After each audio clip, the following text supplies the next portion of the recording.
Bor yo'g'i 160 ming dollar evaziga Chirchiq shahrida 8 sotixli xonadon egasi bo'lishingiz mumkin desam ishonasizlarmi akalar? Tarso'ga joylashgan 8 sotixli uchastkamiz srochni bor yo'g'i 160 ming dollar evaziga sotiladi. Keng, fazli, tinch mahalla. Endi sizlar bilan ichkaridan ko'rib chiqamiz. Hovlisini ko'radigan bo'lsak, kirganingizda keng, katta hovlisi, bu yerda xonadonimizdan suvlar o'tib turibdi. Asosiy binoga kirish xodini ko'rishimiz mumkin. Chap qo'ldan ko'rsatib beradigan bo'lsam, bitta letniy kuxnya joylashgan bo'ladi. Bu yerga oilaviy chiroyli qilib dam olish joylarini ham qilib qo'yishgan.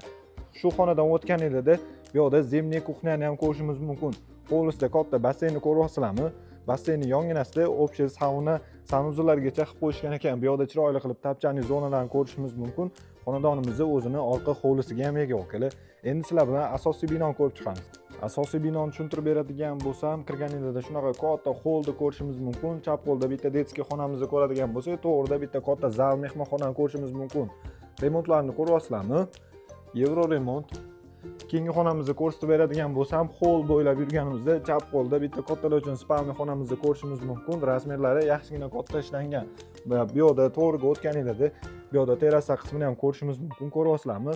Razmerlari 16 ga 4 metr ishlangan va oxirida chap qo'lda ko'radigan bo'lsak, bitta uzun hol, bu yerda ham bitta bolalar yotoqxonasi sifatida foydalansanglar bo'ladi. O'zini kattalar uchun spalni xonasi bilan birga joylashgan.